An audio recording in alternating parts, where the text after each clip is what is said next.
అని చెప్పని model code of కండక్ట్లో కూడా ఉంది. కాబట్టి దీన్ని వెంటనే విచారణ చేసి ఇటువంటి మోడల్ కోడ్ ఆఫ్ కండక్ట్ ఉండగా ఇటువంటి తప్పుడు ప్రకటనలు చేసినటువంటి చంద్రబాబు నాయుడు గారి మీద క్రిమినల్ చర్యలు తీసుకోవాల్సిందిగా అని చెప్పని వారిని రిక్వెస్ట్ చేశాం.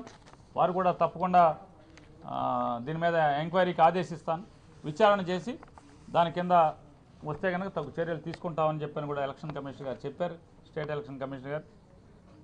అలాగే నిన్న కూడా వైఎస్ఆర్ కాంగ్రెస్ పార్టీ తరఫున చంద్రబాబు నాయుడు గారు సతీమణి గారు పురంధేశ్వరి గారు భువనేశ్వర్ గారు మన్నించండి, చంద్రబాబు నాయుడు గారు సతీమణి గారు భువనేశ్వరి గారు నిన్న ఆవిడ ఎన్నికల నియమావళికి విరుద్ధంగా పక్కన ఎన్నికల్లో పోటీ చేసేటువంటి తెలుగుదేశం పార్టీ అభ్యర్థులు అలాగే ఎమ్మెల్సీ వీళ్ళందరూ ఉండగా ప్రజల్ని ప్రలోభ పెట్టేటువంటి ప్రయత్నం కింద వచ్చేటువంటి చెక్కుల పంపిణీ కార్యక్రమం ఎన్నికల నియమావళికి విరుద్ధంగా ఆవిడ చెక్కులు పంచిపెట్టడం అనేది సాక్షాత్తు వాళ్ళ ఈనాడులోనే అచ్చు వేశారు. అమ్మగారు చెక్కులు పంచి పెడుతున్నారని చెప్పని ఇది ఎన్నికల నియమావళికి విరుద్ధం కాబట్టి ఖచ్చితంగా దాని మీద చర్యలు తీసుకోమని నిన్న ఇవ్వటం జరిగింది.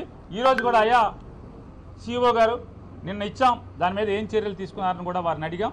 నేను జిల్లా కలెక్టర్లకి ఆ సంబంధిత జిల్లా కలెక్టర్కి రాస్తున్నాను, రాసి ఖచ్చితంగా ఎన్నికల నియమావళికి విరుద్ధంగా దాంట్లో చెక్ ఇవ్వటం అనేది పొరపాటు, చెక్ ఇవ్వటం అనేది కరెక్ట్ అయితే కనుక చర్యలు తీసుకోమని చెప్పని కూడా కలెక్టర్లకి ఆదేశాలు జారీ చేస్తాను, సంబంధిత కలెక్టర్ అని కూడా వారు చెప్పడం జరిగింది.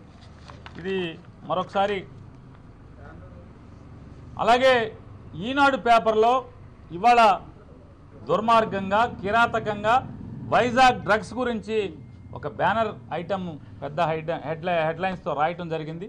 దానిలో అంతా కూడా నల్ల ఇంకుతో రాసే నల్ల సిరాతో రాసే వార్త కంటే కూడా విషాన్ని ఉపయోగించి జగన్మోహన్ రెడ్డి గారి మీద విపరీతమైనటువంటి ద్వేషంతో కూడిన విషం అనే సిరాతో రాసినటువంటి వార్త ఎన్నికల కోడ్ ఆఫ్ కండక్ట్ కింద మోడల్ కోడ్ ఆఫ్ కండక్ట్ కింద వస్తుంది. అది బేస్లెస్ ఎలిగేషన్స్ ఈ రాష్ట్ర ప్రభుత్వానికి వైఎస్ఆర్ కాంగ్రెస్ పార్టీకి మా నాయకుడు జగన్మోహన్ రెడ్డికి ఆపాదించేట్టుగా కిరాతకమైన వార్తలు ప్రజల్లో ఇమేజ్ డ్యామేజ్ చేసేట్టుగా ఈనాడు తప్పుడు వార్తలు రాస్తుంది. కాబట్టి